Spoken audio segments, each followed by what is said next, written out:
Hello everyone, and welcome to the first Design Diaries of 2026.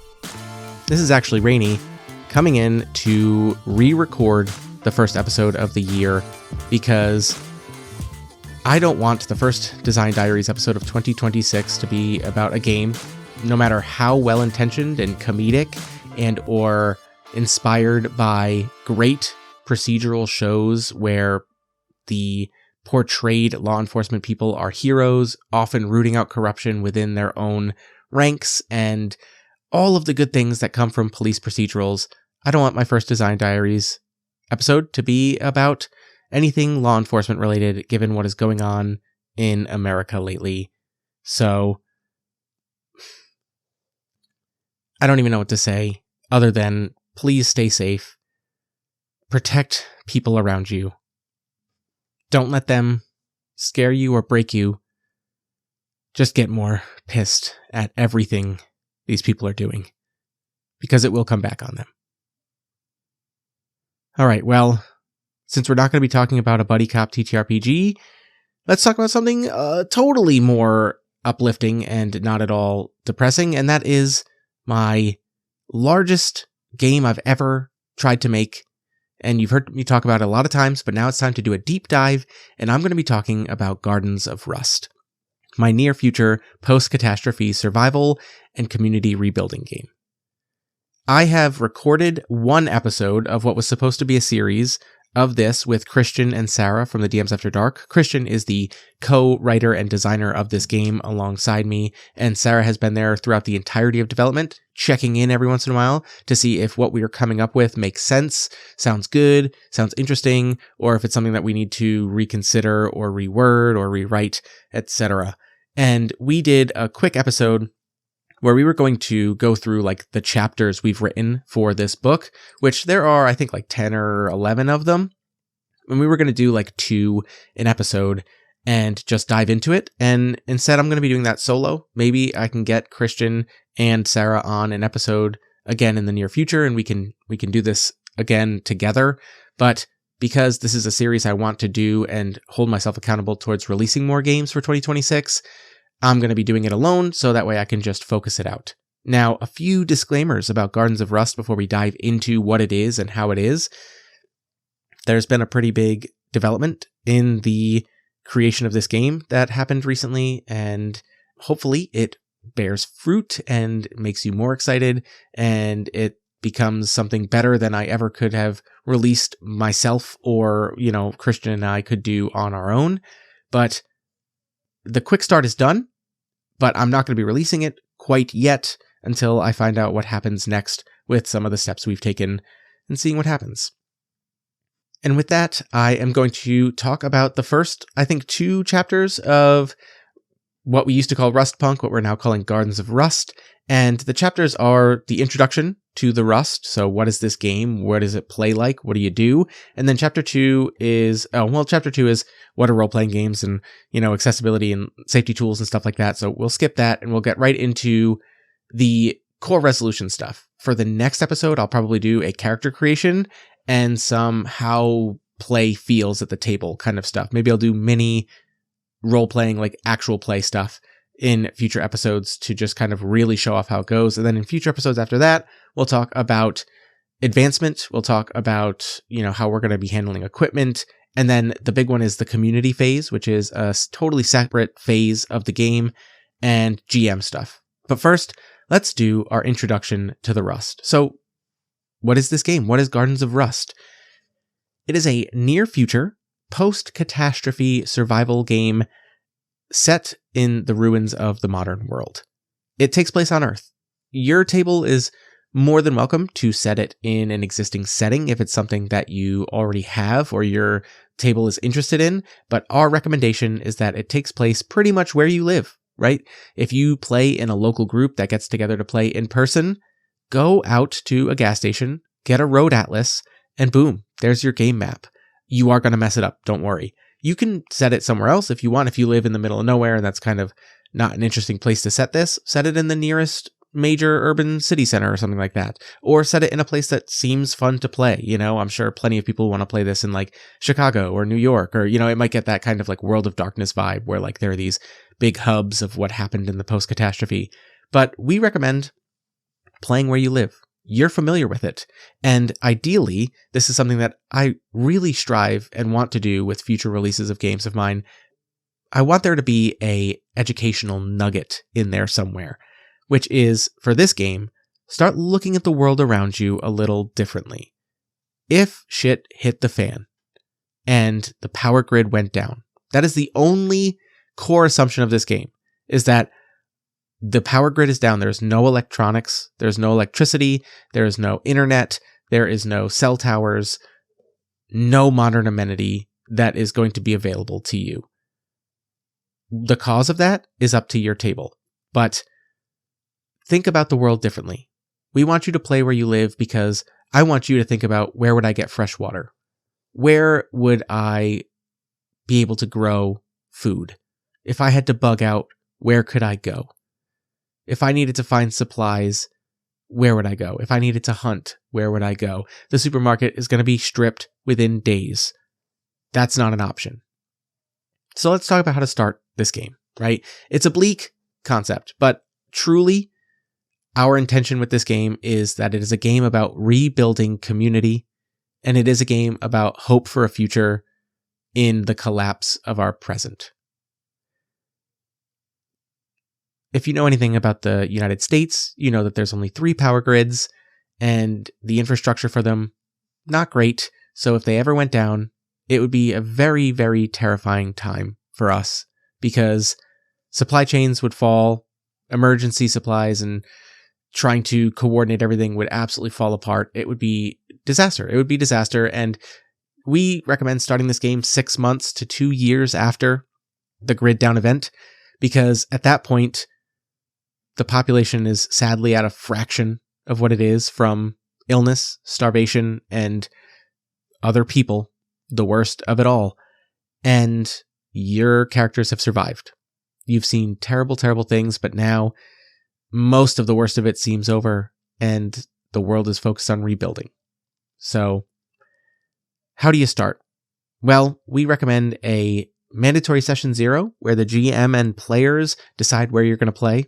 Like we said, if you want to play where you live, go get a roadmap atlas and then just wreck that thing.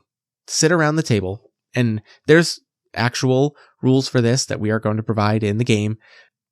Think about what happens, right? What could happen, and how would that reflect on the map?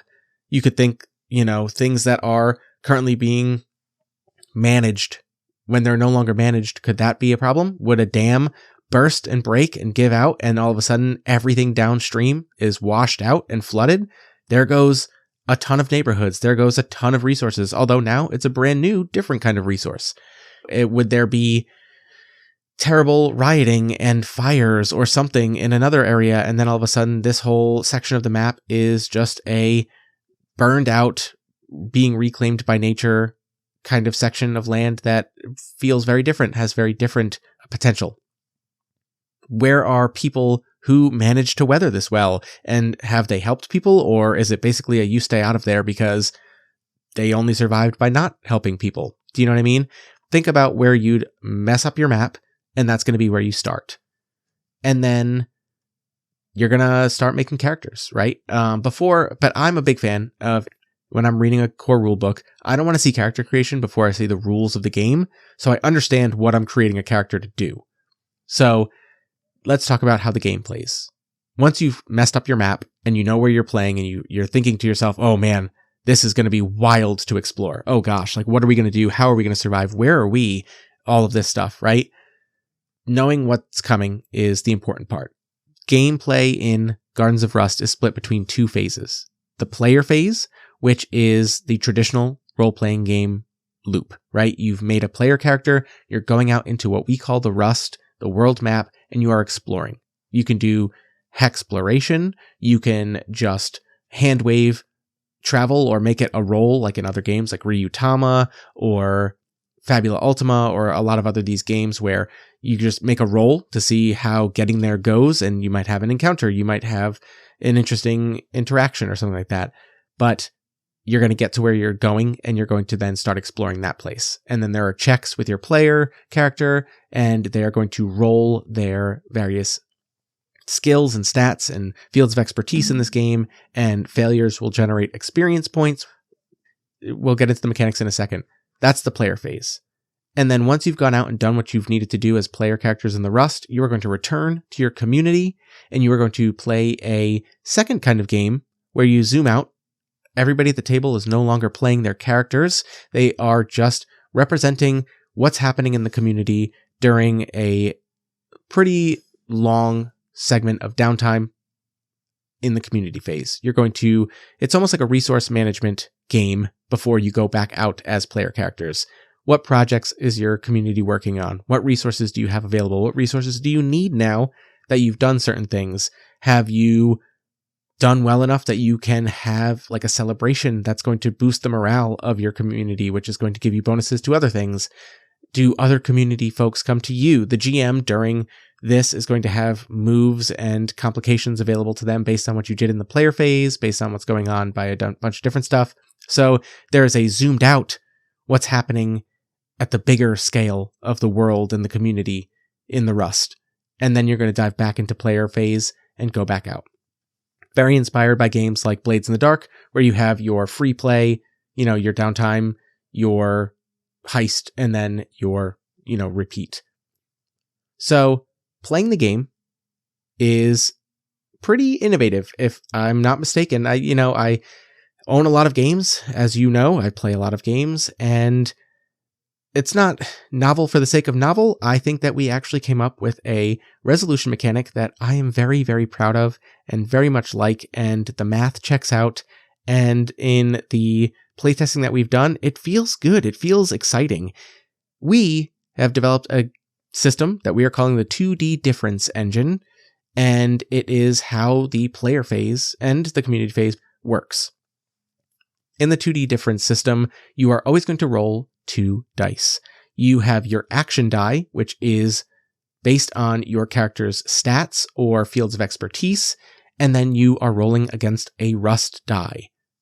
You've listened to this podcast, I play Ironsworn, and that's the D6 versus 2D10, right? D6 plus stat versus 2D10. It's inspired by that quite a bit because I like that. I like rolling a die against other die, kind of a variable, an unknown challenge, as opposed to just setting like a static difficulty number that you need to achieve with your stats. I love the idea of, especially by calling it the Rust die, and it's about the nature of your obstacle, be it the world, be it another person or creature or animal or any kind of obstacle you can imagine. The GM can just say, oh, that's represented by a Rust die of a D8. That's a pretty dangerous thing, right? And you have a D6 for your prowess. So you're going to roll your D6 versus the D8 of this.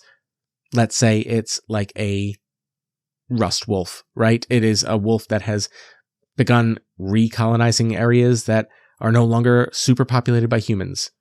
That's a very dangerous thing. You're going to roll your D6 versus the D8, and then based on a number of things, you might get +1, +2. You might have advantage and be able to roll 2D6 versus that 1D8. And based on the difference that you roll between those two die, that is what matters, right? If you roll and succeed, you have a number of success points that you can then use to empower certain abilities based on the stat that you're using or based on the field of expertise that you used that further refined or determined additional bonuses and benefits that you have to this role. That's how you are going to succeed. If you succeed, you get points to succeed better, right? It might be getting more information. It might be passing along bonuses to your allies. It might be just how you deal damage to a foe, right? If you are in a combat, that's how it works. If they are rated at a D6 and you roll 3 above the Rust die representing that enemy, you've done 3 damage to them out of the 6 that they have because they are a D6 Rust die. If you fail, however, say it is this instance against the Rust Wolf, I'm rolling my D6 and I roll a 2, and the Rust Wolf gets a 5 on their D8. Oh no. Okay, well all of a sudden I have failed, and that is a margin of 3. The GM has a list of moves that any obstacle or enemy can use against you based on the margin of failure, right? So it's very intuitive and simple to design for the GM. It's very easy to make things up on the fly if you need to. It's very easy to see. I just rolled 2 dice. Oh no, that's a big difference. That's bad. You know what I mean? Like, oh no, this is going to be really bad. But there are ways to mitigate this as well, right? As you rack up experience points from failures, you can use those in future rolls to mitigate consequences on future failed rolls. But that comes at the cost of now having less experience points to use for advancements when it's time to improve your character in a community phase or during a rest period, right? So what are we rolling? You may be saying to yourself, or you're in your car as you're listening to this podcast, well, Rainey, what do you mean I'm rolling a d6 versus whatever? Let me tell you, dear listener, there are 3 attributes, physical, mental, and conceptual, each of which has 2 stats. Those physical, mental, and conceptual are kind of parent stats where your experience point pools are going to sit. Otherwise, all you really need to know are these 6 stats that you are going to be rolling. There are prowess and vitality within physical. Prowess represents acting out against the environment, right? It is your strength. It is your agility, your dexterity. It is your ability to fight. But vitality is your kind of passive ability to survive. It is how hard you can get hit. It is how well your body can metabolize maybe slightly expired foods or medicines. It is your stamina, things like that, right? It is not actively how you are changing the world, rather how your body is handling the world. So you have like an active passive. Similarly, for mental, we have instinct and intelligence. Instinct is just what it sounds like, right? It is a measure of how attuned one is with themselves and their surroundings. Your perception, it is your ability to forage and cook. But then there is intelligence, which is how much you've actively managed to learn in your time on this earth, right? It is educations like medicinal training. It is engineering and mathematics. It is, I think, languages. Yeah, languages are based on your intelligence.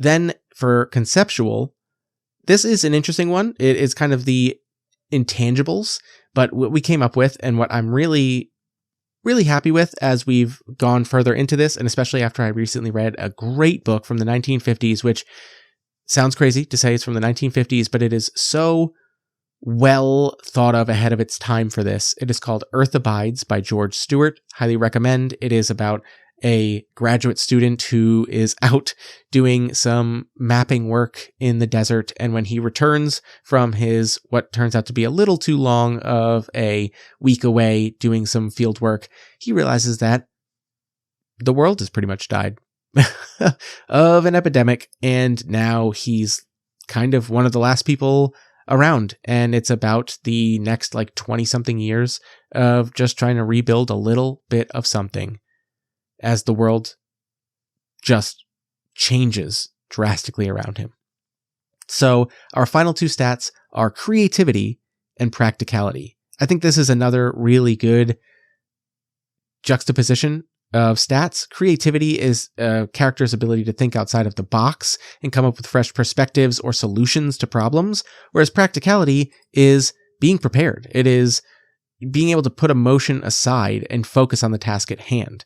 Right? So creativity is things like improvising, but it's also music, right? And storytelling, which are important things for hope, which we'll get into in a second. Whereas practicality is logic and planning, which is huge for getting people to stay on track while rebuilding some semblance of society, right? Now, within each of those stats, each of those 6 stats, prowess, vitality, instinct, intelligence, creativity, and practicality, I really got into the idea of nesting here, but within each of those, there will be a list of 6 fields of expertise, which you can then further refine your use of those stats to get yourself flat +1s, +2s, our version of advantage, which is roll twice, take the higher, or up to a maximum of +3, because that's when the math really starts to break. But each of those stats, you'll start with anywhere between a D4 up to a D12. When you start the game, nothing will be above a D8, but eventually you'll be able to improve those up to a maximum of a D12. And anytime you are faced with a challenge out in the player phase, out in the rust, the GM can call for a roll, and you describe how you are addressing that challenge, that obstacle, and the two of you will come to a conclusion on, you know what, this sounds like you're probably rolling practicality, but you know what, you have tools for that, and you have the tools field of expertise, so why don't you roll practicality with your tools, so that way you're not just getting the die size for your tools, you're getting whatever bonus the field of expertise gets you.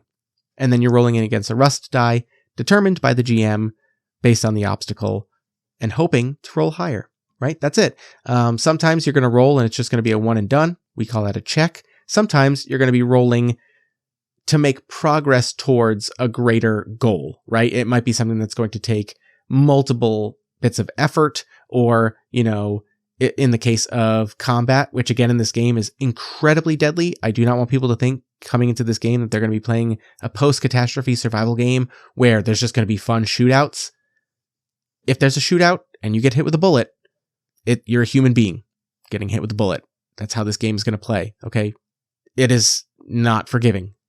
This game really does try and appeal to hope and cooperation and rebuilding, despite its incredibly bleak setting. So in those situations where you need to make progress, that's called an attempt. And based on the rust die that the GM is going to set, you need to amass that many success points over the course of the scene to overcome that obstacle, you and all of your allied PCs, right? So if you roll and you succeed by 2 on a D6 rust die, congratulations, you now have 2 out of 6 progress towards clearing that obstacle. Again, it's pretty intuitive. I GM a lot and I don't like prep. So when I was designing this game with Christian, especially from a GM's perspective, I really didn't want this game to feel like I constantly had to be flipping around and being like, oh, okay, like, what's this very specific arbitrary number for this one thing? No, you set the die and that tells you everything you need to know, right? And based on the difference, you have a few options for, they barely failed, I can't really do much to them, to, they really failed, I have a lot of options to meter out whatever feels appropriate narratively in this moment as a consequence. Or for players, it's really fun as a player to roll with a huge margin of success, because now you have like 5 points to play with and you have abilities. Let's talk about those abilities. Each of those stats is going to be rated from a D4 to a D12.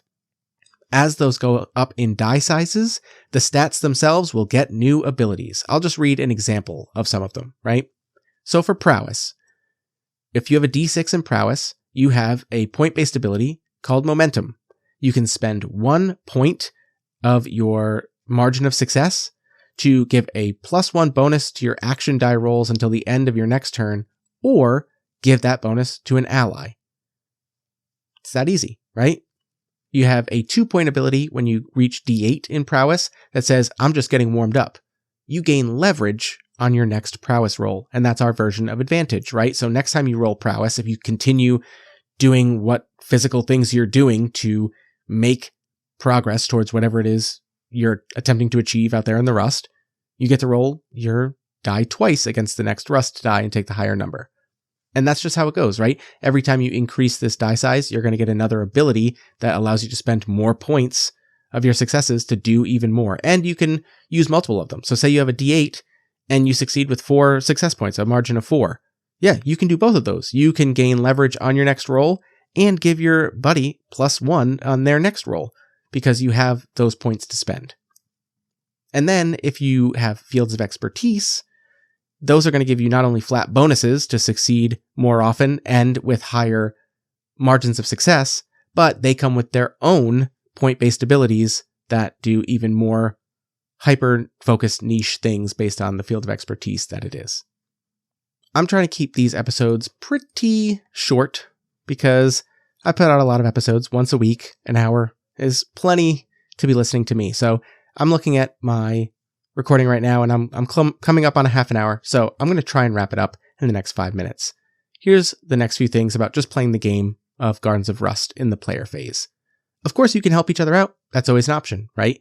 If you want to forego taking an action to help your friend, you can help by rolling the same stat and or field of expertise, if you have it, against the same Rust die as whoever's leading the roll. And if you succeed, then they're going to get a +1 to their roll. It's that simple. If you fail, maybe you don't help, but if you both fail, you both get experience points, right? You're both learning from what's going wrong. Then there are options where there might be group checks, right? Everyone is just rolling for stealth because you decided you're approaching this other comm that you just found, and you don't want to approach this community where you're just going to openly walk in the front doors. You're not sure if you can trust these people. Let's scout it out first. Let's all scout it out. Well, in that case, every player character is going to roll the same stat against a single Rust die determined by the GM. The result of the check is comparing the sum of all success and failure points against that Rust die. This tends to be pretty useful when one character is just like really bad at it, right? You can let them roll and hope that they have a not terrible margin of failure, but their allies can all, help cover their weakness.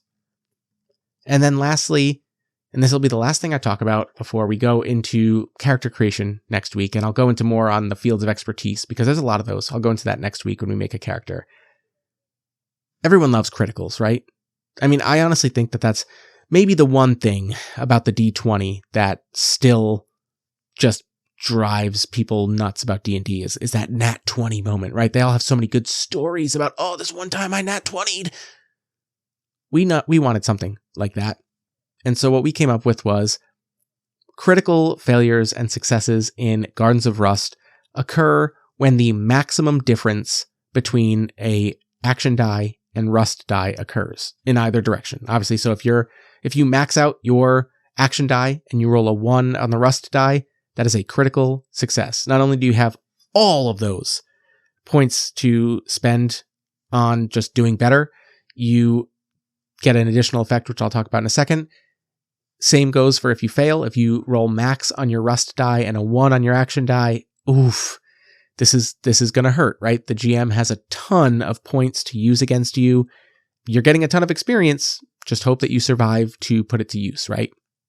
But not only that, it is something that in a game about the near future rebuilding after a catastrophe, we specifically want to pick up long enough after the immediate fall of society, because we don't want to talk about the absolutely terrible, terrible things that would have happened, right? But whenever you roll these critical successes or failures, you get to bank a flashback scene. And these can be taken anytime from when you roll it until the end of your next community phase. But by the end of the next community phase, you need to take it. There will be a table in the book if you need ideas about what you might want that flashback scene to be, but it allows the player and the GM, and honestly the table, to take a second and think about a moment in the past that resonates or echoes the moment where this critical success or failure happened. Maybe if it's a critical success, you can narrate a moment in the immediate aftermath of the grid down event where your character had to make an incredibly hard decision, and it's the kind of thing that has made them able to do what they need to do in this moment when they crit, right? Or maybe you need to narrate a moment from before the fall, when you still had a normal life that we are all living right now, listening to a podcast wherever you are, and it's something that your character has almost forgotten about because it feels like an entirely different life. But in the moment where they roll this, it matters, right? And not only that, depending on the situation, the story that you're telling at the table with your friends, maybe it's an opportunity to think about the details of the fall itself. Why did this grid down event happen? Again, we leave that up to your table. The only thing we ask is that there's no electricity. Could you be setting up a project in your comm phase to restore electricity? Absolutely. Could you be investigating a theory about the organization that, enacted this grid down event? Absolutely. Use these flashback events to explore potentially seeding hints and bigger campaign just notes or ideas into the story during these moments. So hopefully this episode got you excited about the idea of playing in an otherwise awful setting that I'm sure you don't want to think about. But this game is designed to play on cooperation and hope and rebuilding and community, and the dice resolution system that we have created, I think, is really, really great. I would love to, if this game actually gets created and people like it, make an SRD for this so people can make their own games with a 2D difference engine. And that was just the first episode of what I think will be 2, 3, maybe 4 episodes like this of Design Diaries for Gardens of Rust to start 2026. Next month for February, let's make a character for Gardens of Rust, and then you'll be able to feel out what that's going to feel like at the table. All right, well, we're 1 month down in 2026, and I hope that you are doing all right, and I hope that your games are going well. Stay tuned, because hopefully big things are coming with Gardens of Rust, but even if that falls through, we will be putting this game out by mid-year. At least a quick start, I can promise you. All right. Spiel, follow, like, rate, all that stuff. Until next time, stay safe, please. Please. But keep fighting that good fight.